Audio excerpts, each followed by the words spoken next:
Good afternoon. It's been a long time. Good to see everyone. Just one thing at the top. The U.S. government, through the U.S. Agency for International Development, has airlifted emergency medical supplies to Maldives, Pakistan, and Sri Lanka to help save lives, stop the spread of COVID-19, and continue to meet the urgent health needs across South Asia. In Maldives, this emergency assistance delivery will provide 600 pulse oximeters and 292,000 vital pieces of personal protective equipment to support frontline healthcare workers and people most affected by the current outbreak. In Pakistan, this flight will bring 1,200 pulse oximeters, 340,000 pieces of personal protective equipment for healthcare professionals on the ground. In Sri Lanka, this assistance includes 880,000 vital pieces of personal protective equipment and 1,200 pulse oximeters to support frontline healthcare workers and others most affected by the current outbreak. USAID is coordinating additional shipments for South Asia in the coming weeks, and we'll have more details on that in the days and weeks ahead. With that, I am this just by habit. I will start there. I'm Matt today. Yeah, congratulations. On Iran, thank you. On the Vienna talks, what can you tell us about the outcome of the latest round? There were signs of optimism from both the EU as well as the Iranians. Does the U.S. share that optimism that the next round could be the last? Well, we have tried to leave emotions aside. We are neither optimistic nor pessimistic about this. We're clear-eyed. We're clear-eyed about the stakes. We're clear-eyed about our objectives. And ultimately, our objective here is to ensure that Iran is once again subject to the most stringent verification and monitoring regime ever negotiated. That's what the 2015 JCPOA imposed. That is the benefit that it accrued to us. And of course, we have been discussing indirectly with the Iranians on the ground via our allies and partners the modalities by which we might re-engage in mutual compliance with the terms of the 2015 JCPOA. Special Envoy Malley is, I believe, at this moment on his way back to Washington. You are right that the fifth round has now concluded. We've always said that this will be a set of negotiations that spans multiple rounds.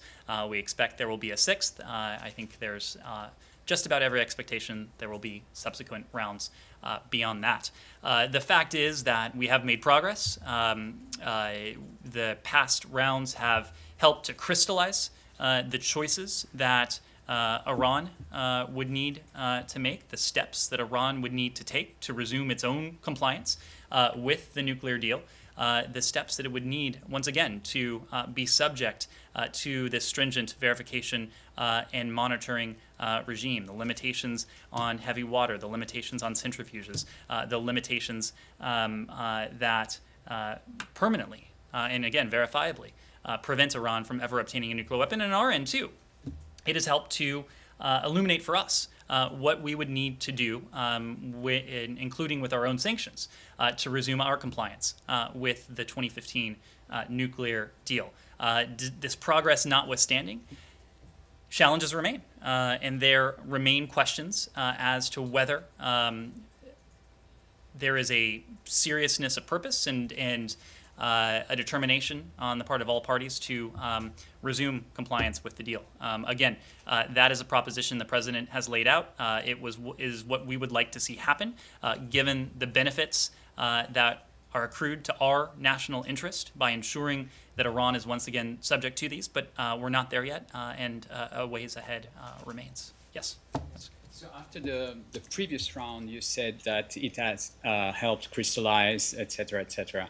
So what has changed in this sixth round precisely? And would you say that there is some kind of, I don't know if it's a draft or a mutually agreed basis about sanctions to be lifted and actions to be taken by Iran, and the only thing that remains to be decided is that this political decision in Tehran to sign that agreement, or there are still details on the sanctions and on the actions that have to be negotiated?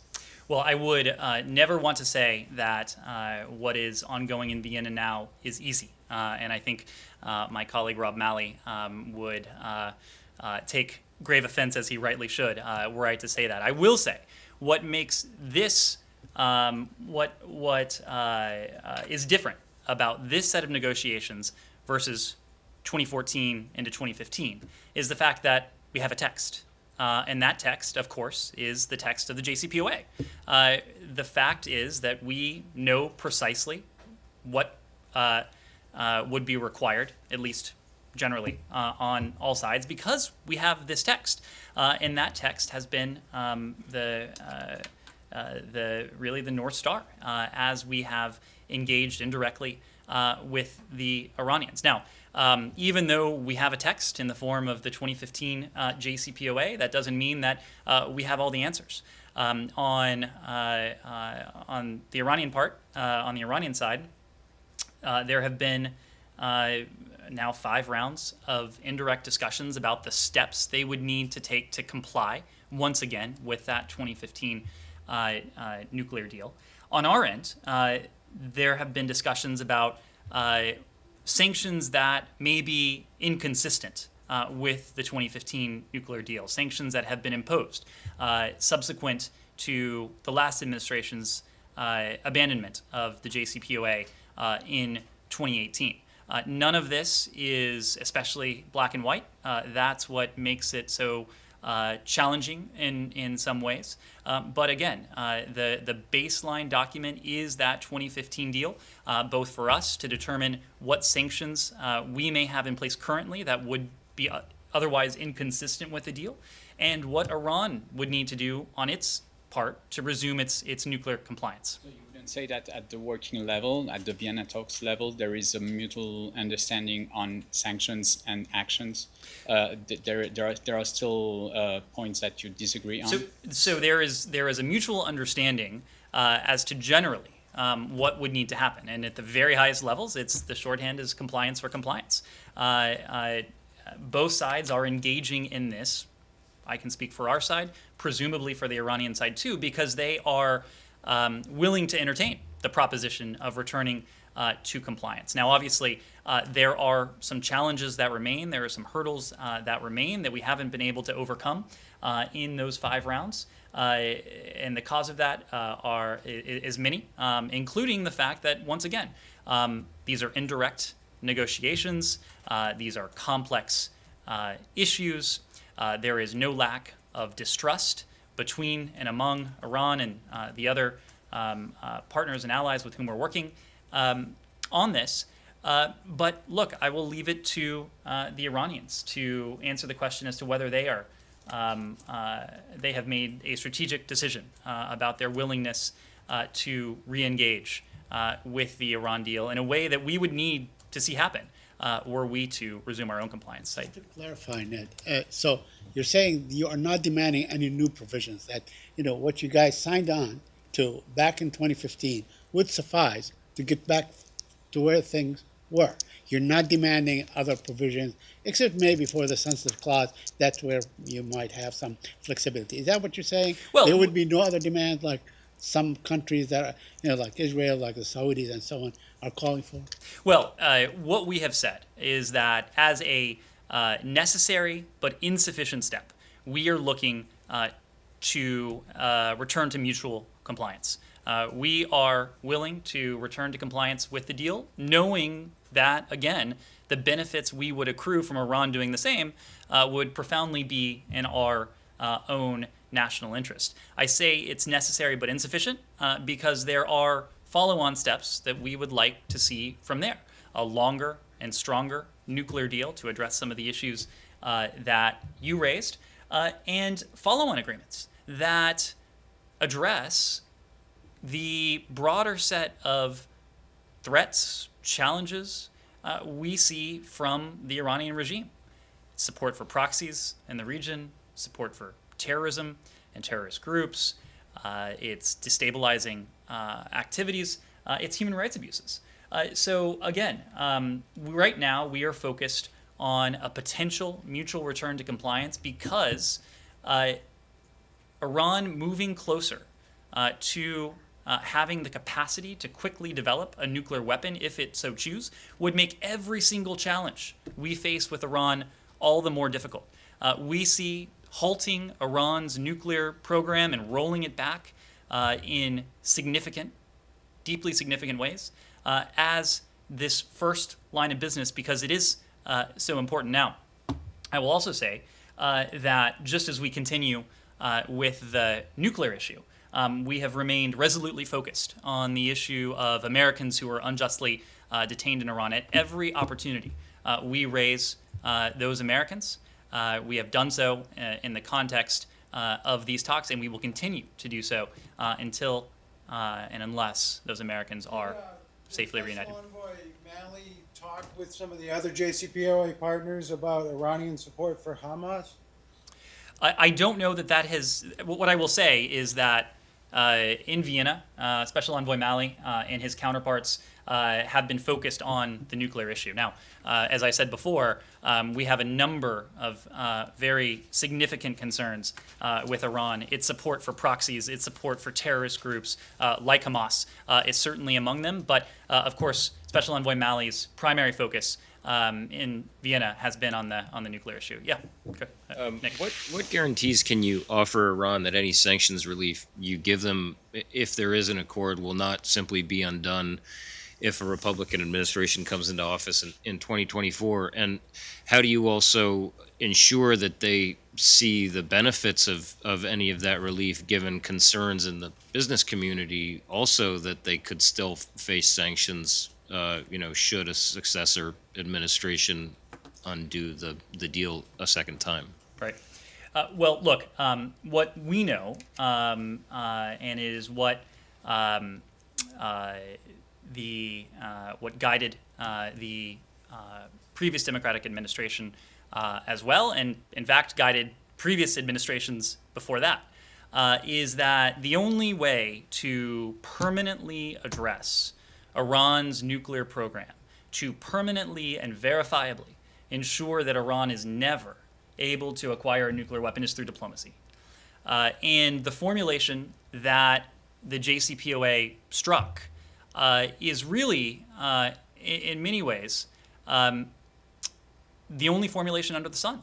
It is verifiable and permanent limits on Iran's nuclear program in return for relief of nuclear-related sanctions.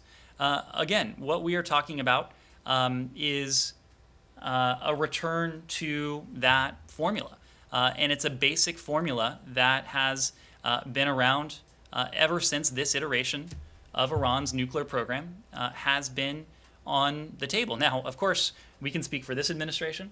We wouldn't dare to speak for a subsequent administration. I think what we can say, however, is that this has been widely and broadly recognized, not only by previous American administrations, but also by our allies, our closest allies, including those in Europe, around the world, but also partners with whom we share fairly little in terms of other mutual interests.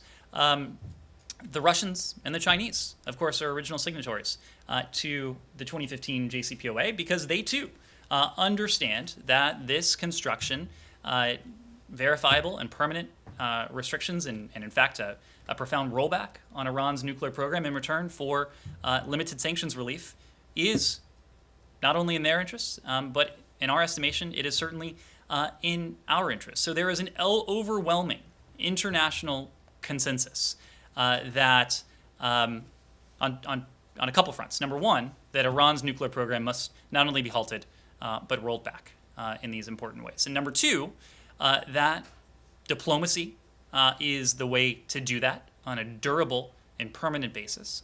And number three, that this formulation, the formulation that really is quite simple in what it in how it goes about it, but is hugely meaningful in what it does for global security, that remains on the table. I have a Yes. new Let topic. me move it around a I have little bit. a new topic. If Sure. Anything else on Iran or? Just one quickly on Yep. Iran. On this follow-on agreement, is that a precondition to rejoin the JCPOA, that the Iranians will commit to sitting down for this follow-on agreement? What is a precondition is that before we turn to other matters, is that we have a compliance for compliance deal, if that is in fact going to be achievable. And we certainly do hope that it will be achievable because, once again, it is in our interests to place these verifiable and permanent limits on Iran's nuclear program while rolling back the progress that Iran has made when it comes to its nuclear program since 2018. Others on... yeah, I will. Yeah, Yes. Belarus, the President Lukashenko's government is now saying that they want to limit the American diplomats at the embassy. I wonder if you're rethinking where to place U.S. Ambassador Julie Fisher. And then also just if you have any comment on the ongoing repression, because there have been some pretty gruesome scenes, especially yesterday in a courthouse in Minsk. Yeah. Well, you are right that today Belarus informed the United States that it is imposing new limits on American diplomatic and technical personnel at our embassy in Minsk in Belarus. This will take effect on June 13th, just a little over a week from now. Unfortunately, the Belarusian authorities have brought our relationship to this point through relentless and intensifying repression against their citizens, culminating, of course, most recently in something we all saw in the outrageous forced diversion of the Ryanair flight and the arrest of the Belarusian journalist and his companion who were on that flight. In response to these events, and as you've heard from the White House in recent days, the administration announced a series of actions on May 28th, late last month, including reimposing sanctions, restrictions against 9 Belarusian state-owned enterprises previously granted relief under a general license by the Treasury Department. We know that a sovereign, independent Belarus that respects the democratic aspirations of its citizens, their human rights, and their country's international obligations is not only in their interest, it's in our interest as well. And we're disappointed, to put it mildly, to be where we are now. But we'll continue to work with our allies and our partners to promote our shared interests and really not only our shared values, but universal values that remain the aspirations, the unfulfilled aspirations of the people of Belarus. Now, when it comes to Ambassador Fisher, it goes without saying that we, again, are a steadfast supporter of a free, independent, and democratic Belarus. Ambassador Fisher will be in a position to continue to support the democratic aspirations of the Belarusian people, and she'll continue to engage with them from outside of Belarus, including leaders of the pro-democracy movement, media professionals, students, and other members of civil society to express our support. She'll also continue to engage with our allies and partners. And of course, Ambassador Fisher has been traveling in Europe in recent weeks, and I expect she will continue to do so going forward. Yes? I'd like to ask about the vaccines. On the U.S. plan to send 25 million doses globally, 25% will go to, quote, countries experience surges, those in crisis and other partners. Brazil is currently experiencing a surge and a huge crisis, one of the worst. Why is Brazil not among those that will receive doses from that 25%? And also, are those 6 million doses that are going to Latin America and Caribbean enough to share among more than 12 countries that are doing really bad? Well, let me first start by saying that the scale and the scope of the outbreak in Brazil is truly heartbreaking to see. And the United States, as we've said before, has and will continue to provide support to the government of Brazil to help it recover and first staunch the outbreak and to recover from this outbreak as quickly as possible. We've done that in the context of non-vaccine supplies, supplies that are critical to Brazil's health sector, public health sector, but we're also now doing it in the context of vaccines. And Brazil is, in fact, receiving vaccines as a result of the announcement that came out of the White House today. Before I get into that, let me just offer a bit more context as to how we think about this, because there's been a lot of attention placed on vaccines, and of course they're profoundly important. But really, this is a three-pronged strategy when it comes to how we seek to help the world and lead the world in stopping the pandemic, stopping it in its tracks, and putting the world back on track to recovery. The first is an emphasis that we have placed here at home on increasing our production domestically of vaccines. And that's precisely why our success in doing so, that we are now in a position where we are confident in our own vaccine supply, confident enough to be able to make this really ambitious and meaningful pledge of 80 million vaccines shared with the rest of the world by the end of June. In parallel to that, we are also seeking to increase manufacturing capacity abroad. And we've spoken to that effort in a number of different contexts, including with the Quad and the partnership that the Quad countries have developed, including in the context of India and the increased manufacturing capacity there. And the third prong of this is what you asked about, and that's the dose sharing. And that's what we detailed a bit more today.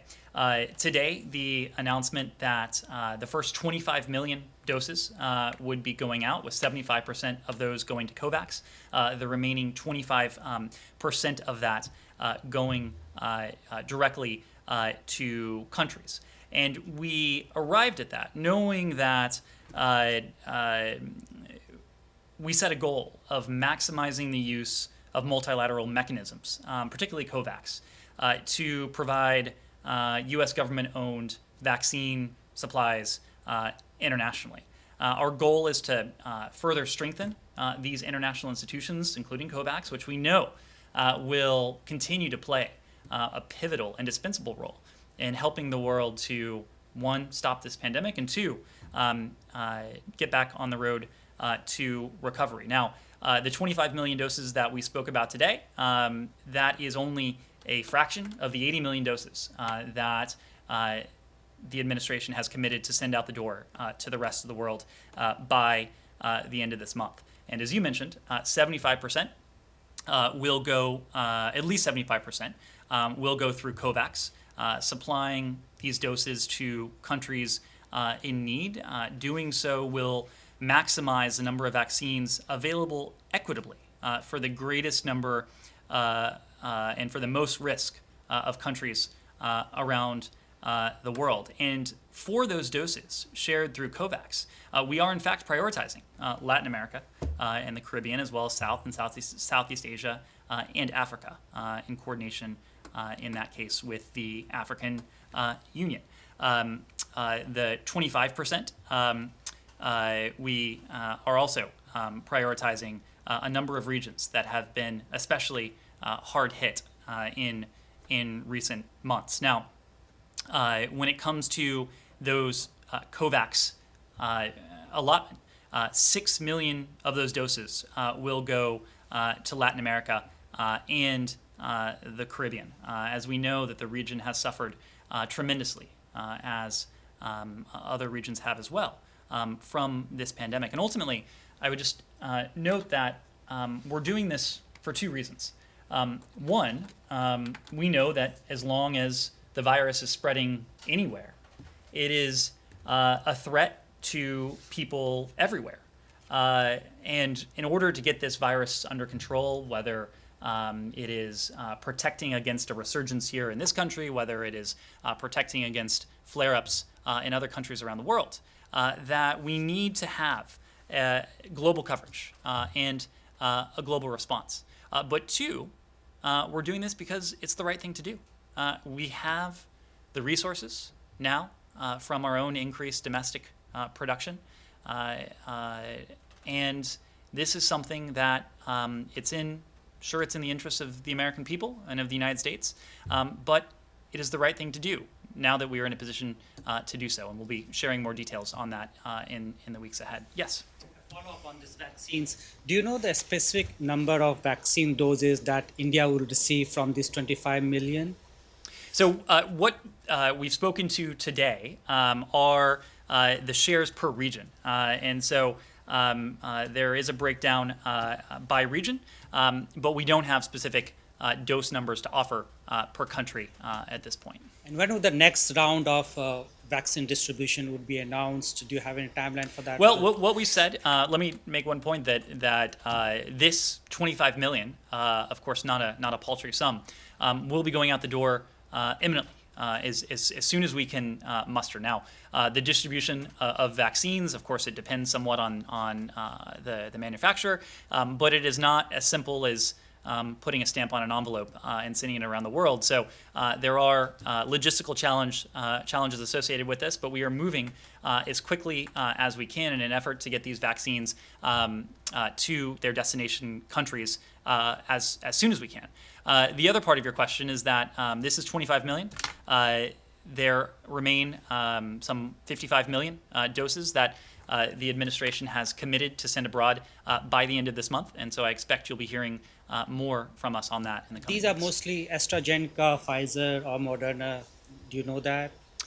So what we have said is that 60 million AstraZeneca doses, and of course those 60 million are awaiting FDA approval, with the remaining 20 million a combination of vaccines that are available One here more in the United States. question on vaccine itself.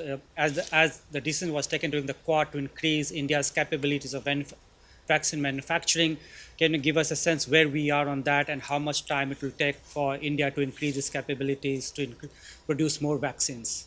Well, it is immensely important to us for two reasons. Number one, the increased manufacturing capacity in India, the volume of capacity that has the potential there, has the potential to be a game changer well beyond India's borders. And that's precisely why this arrangement was reached and announced in the context of the Quad. But two, it's important to us because India has suffered immensely from the outbreak there. Virtually no element of Indian society has been left untouched by this horrible scourge. And so that is why we have, even before this announcement today, we have spoken of the focus on increased manufacturing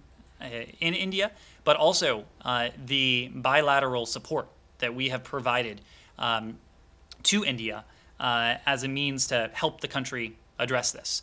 $100 million, hundreds of millions of dollars in total, $500 million, I believe, 500 million has been put towards this, including by the U.S. government, but also the U.S. government, as you may recall, Secretary Blinken, Gail Smith, Kurt Campbell, and others have led an effort to galvanize the private sector to chip in and to do so in a very meaningful way, knowing that this has to be something that if we're going to staunch the outbreak and the epidemic there, that we will need this partnership with the private sector. And we've been really gratified to see that together between U.S. government contributions as well as private sector contributions. We have seen some $500 million in support go to India in its time of need. Thank you. Let me just move around a little bit. Yep. I have a couple of questions about Central America. First one is Secretary Blinken has been earlier this week in Costa Rica, and he met with foreign ministers of the SICA.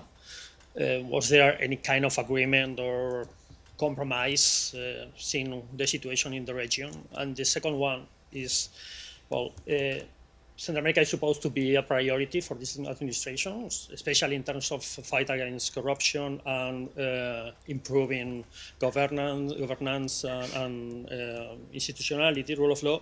But the fact is that in last month, President Bukele in El Salvador has removed the Constitutional Court. In Nicaragua, opposition leaders have been arrested.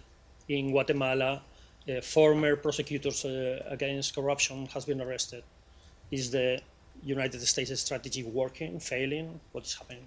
Well, what I would say, let me first start with the second part of your question when it comes to El Salvador. And we said at the time, and we'll reiterate now, that the actions by President Bukele and the Legislative Assembly, they undermine the independence of El Salvador's judicial system, as well as its Attorney General. Secretary Blinken actually had an opportunity to speak to President Bukele shortly after these moves were announced on May 2nd. He placed a call to the president and made very clear that the United States is deeply concerned by an effort to erode the separation of powers, and noting that the rule of law, anti-corruption,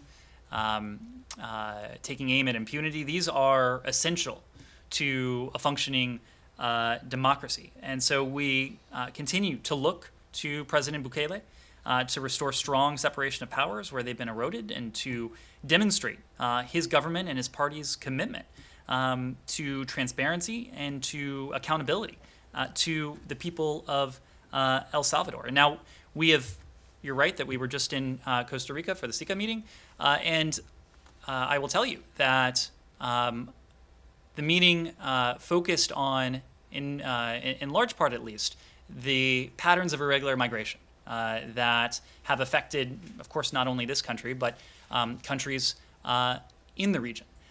But in order to, the conversation focused in large part on these very underlying issues, corruption, lack of accountability, lack of adherence to the rule of law, impunity, because these are precisely some of the most important drivers of that irregular migration. And our goal ultimately is, and one of the, I will say that in the meeting, one of the participants, I think, put it quite well. When he spoke of a right to remain for the people of Central America. And what he meant by that is that we, of course, I think much of the public focus has been on the flow of irregular migrants, but our goal needs to be, and our goal, this administration's goal, in fact, is to create a right to remain, the conditions so that the people of the region, the people of Central America, need not feel that their only option is to undertake an incredibly dangerous and futile journey to the United States rather than remain in their home countries.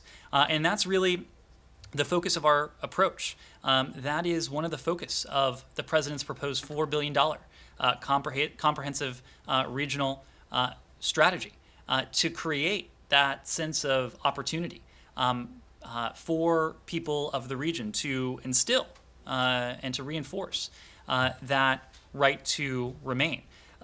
You asked about some of the recent setbacks. What I would say is that these are challenges that won't be solved overnight, that can't be solved overnight. Our strategy, including the president's $4 billion over 4-year comprehensive vision, is one that will be developed over 4 years. Even in the early weeks of this administration, we've announced a significant aid and humanitarian relief for the people of the region. Vice President Harris, just within the recent days, has spoken of more than $300 million that the United States is committing to address some of these challenges. But again, these are long-standing issues: poverty, violence, corruption, extreme weather, climate change, and of course the 2 major hurricanes that hit the region in late 2020, and compounding all of that, and this is something that we talked about too, the severe economic downturn that COVID-19 has wrought on the region as well. So We have moved out, and it was an early priority of this administration on the part of Vice President Harris, on the part of Secretary Blinken, on the part of our special envoy, Ricardo Zuniga, to make progress on this and to do so in important ways, and we've done that. But just as we do that, we know that this will be a process that will, and this will be a strategy that unfolds over time, with the goal of creating better lives, creating better conditions for opportunity, and ultimately creating that right to remain for the people of Central America. Is there any concrete outcome you are expecting from next Vice President Harris' travel to Guatemala? I mean, because, okay, this is a long-term strategy, but is something expected to happen now? Or Well, I will leave it to the White House and specifically to the Vice President's office to speak about her trip. But I think just as Secretary Blinken's travel to the SICA meeting, where we met with his counterparts from the region, it will be an important signal of American engagement and our partnership with the region. And that's really how we see this. For us, this is not just a problem to be solved. It's a partnership, and that's why we have made and will continue to make important investments in the future of the region, knowing that only by improving lives, only by creating that right to remain, will we be able to address some of those underlying challenges. So Change topics. Sure. Thank you. First, I want to pay tribute to our late colleague and friend Tejinder Singh. May he rest in peace. And Thank you for that. Jelena Yes. graciously did Yeah. that yesterday. Second, of course, the Palestinian-Israeli issue. There is a whole smorgasbord of issues and topics that are, that are going on there. If you care to comment on the new Israeli government or potential new Israeli government that you think, but let me ask you on. I two assume you're issues. referring to President Herzog. President Herzog, you already congratulated him, but I'm talking about the government Ah. and the makeup of the new government, and how are you going to deal with Israel without Netanyahu after so many years?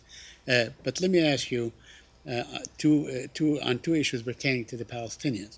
One, I asked this yesterday, but maybe you have more input on this today. Israel is preventing cancer patients from crossing the Eretz crossing, and it's a really critical situation.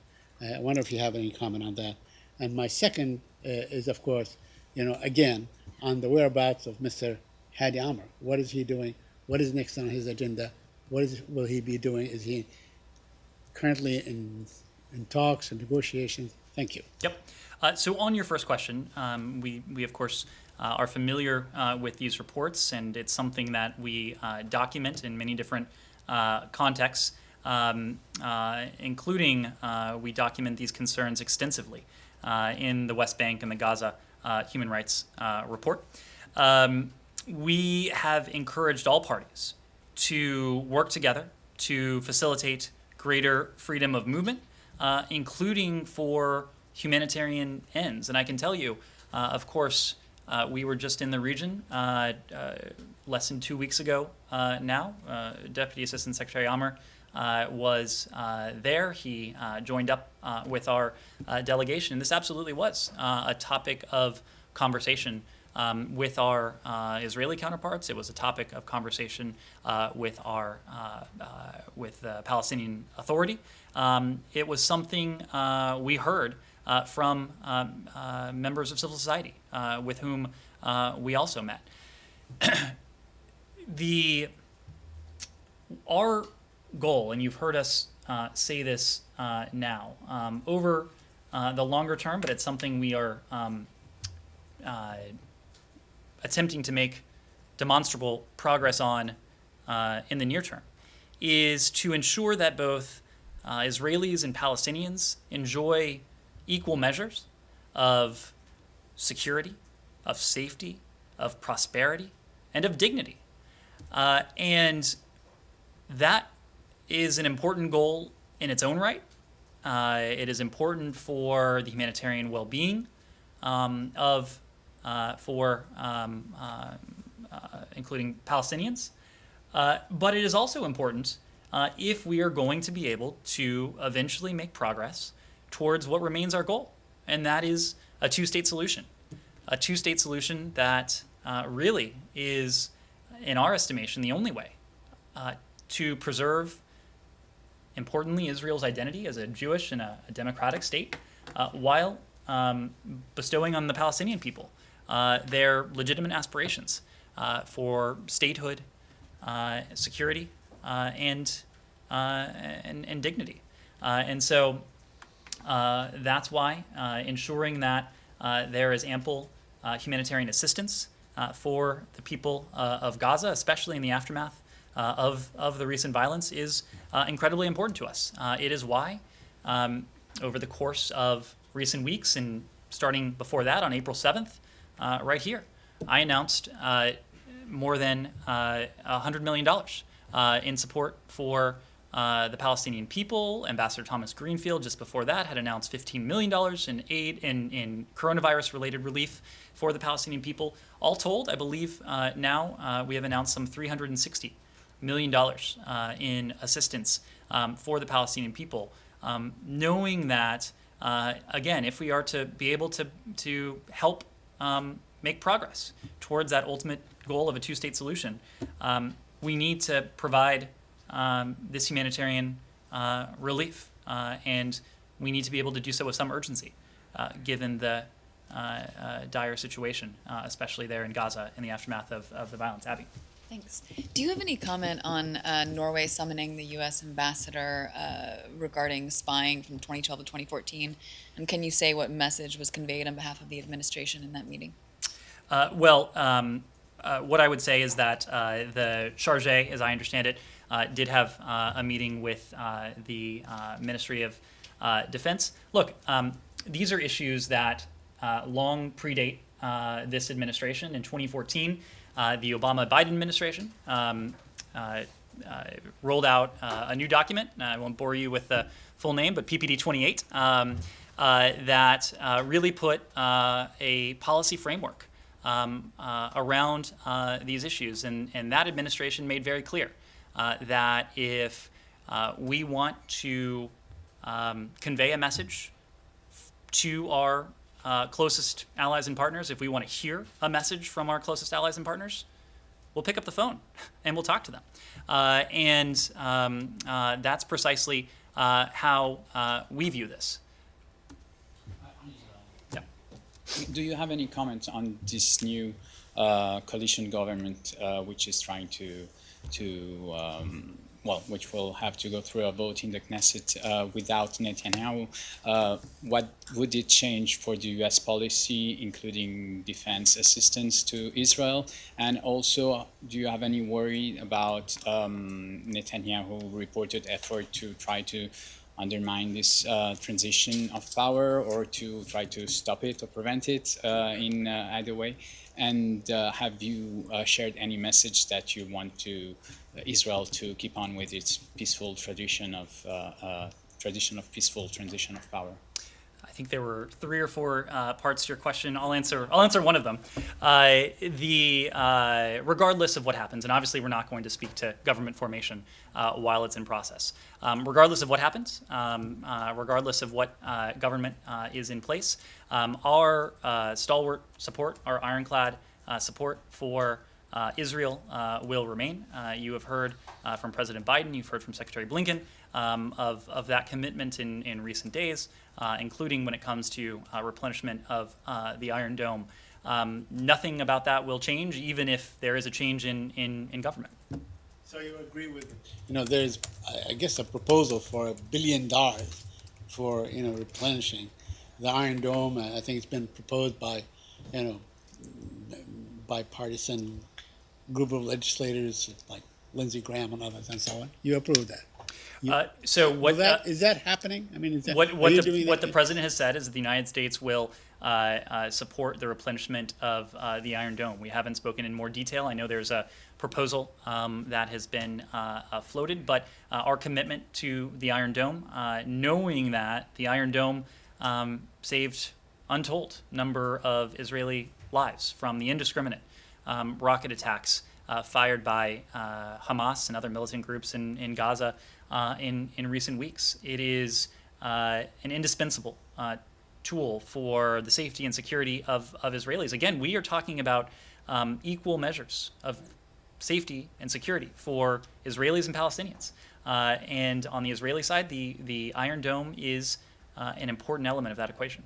So today, the Secretary Anthony Blinken either met or already met or is meeting with Israeli Defense Minister Benny Gantz. I assume that they will be discussing all these issues. Will they also be discussing, a long-term quiet or truce between Gaza and Israel?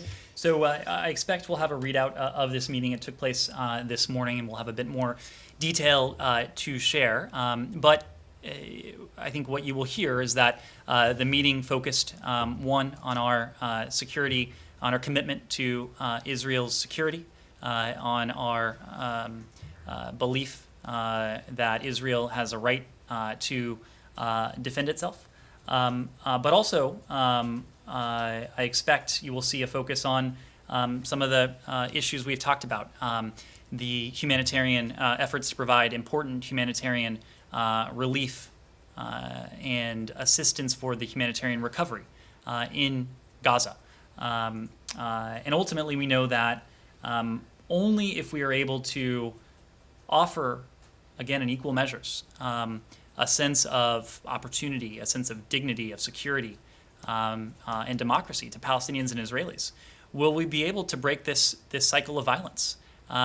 What we don't want to see happen is for Gaza to be rebuilt with significant assistance from the United States and the international community, only to see this occur in the coming weeks, months, or years. And so that's why, yes, we're focused on the near term, but we're also focused over the longer term on breaking that cycle of violence. Yes. I was wondering if you have any updates on Special Envoy Feltman visit to Gulf and Kenya, and I was wondering if you are considering, if the U.S. considering being working on a mediation regarding the dispute over the Ethiopian Grand Dam.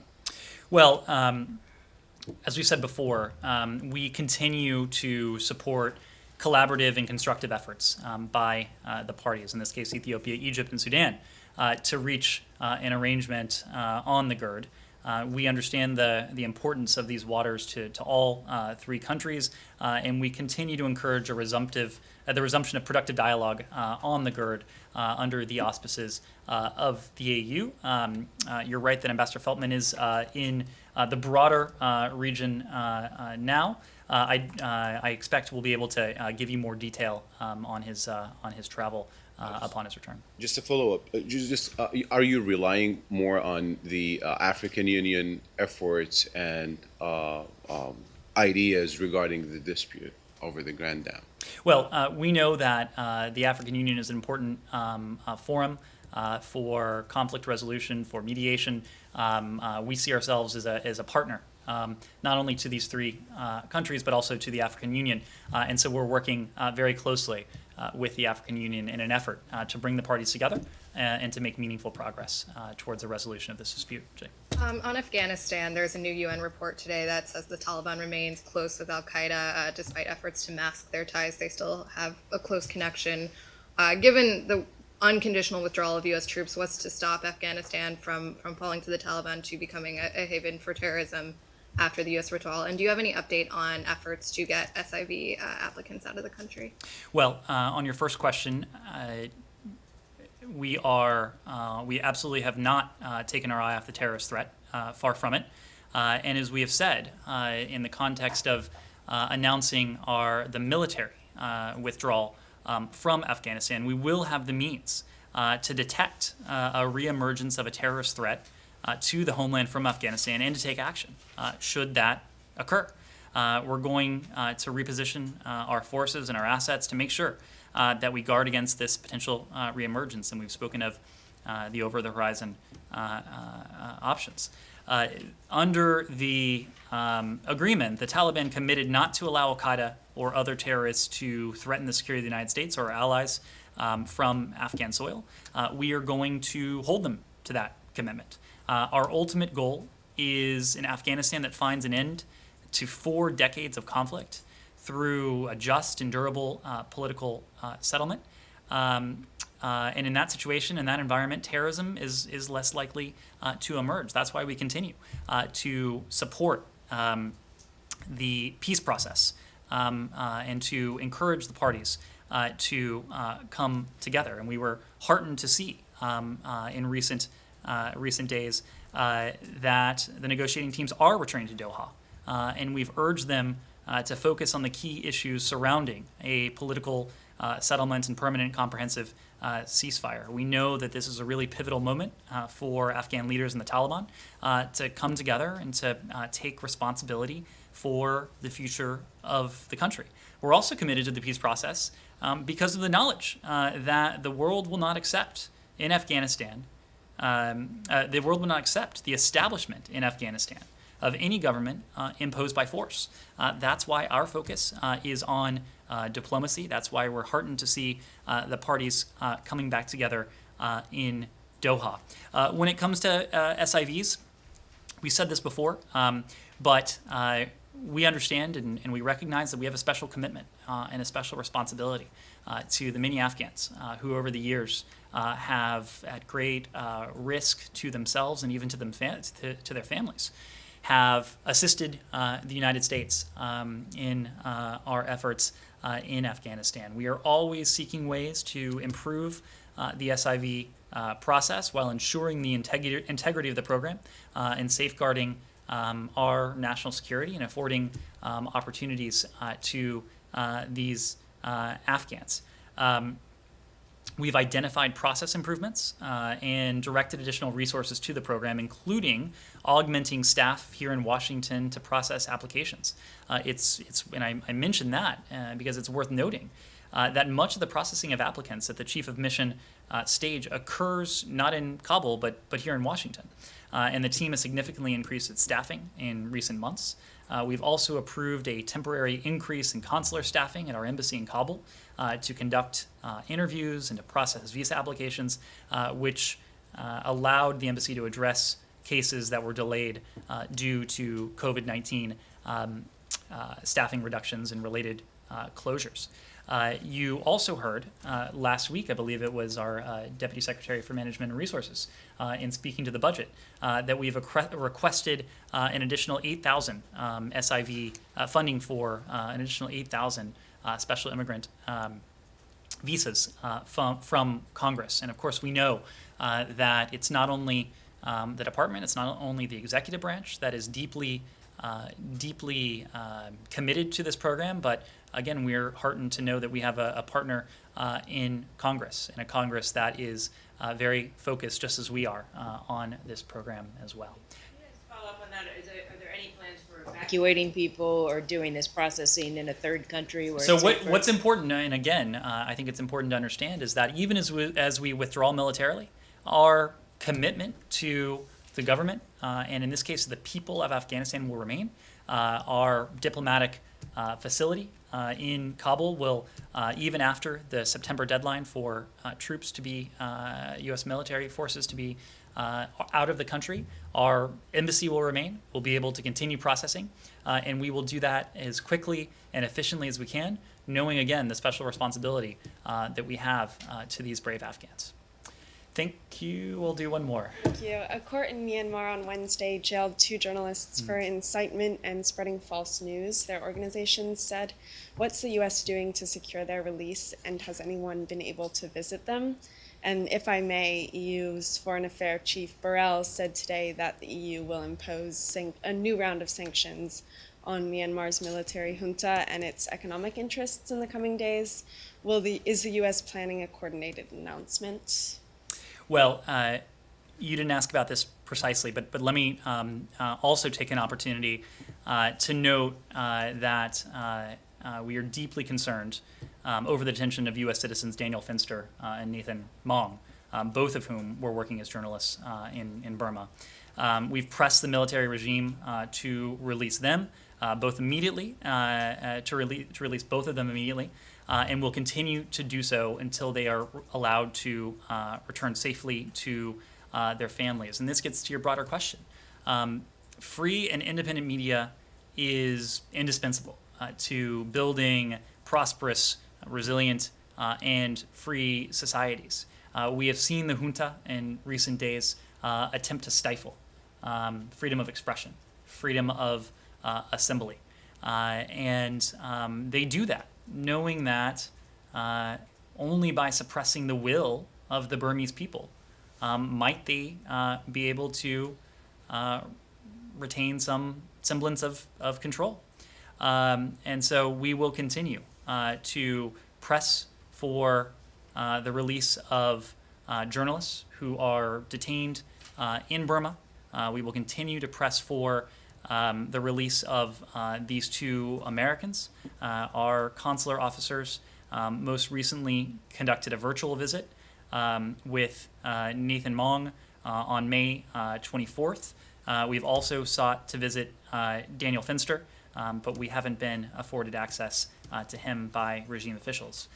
So as we attempt to ensure secure the freedom of these journalists, we will be pressing the case for all journalists who are wrongfully detained in Burma for doing nothing more than their job, and ultimately knowing that their job is protecting the freedom of expression of the people of Burma. Yes. Yeah. How many doses are going to Brazil? Brazilian government is saying 2 million. Is that correct? So the announcement today was grouped by region, and we spoke of broad allocations to regions. There were, I believe, 6 million doses going to the region, but we haven't spoken in terms of allocations to countries. Thank you. Thank you all very much.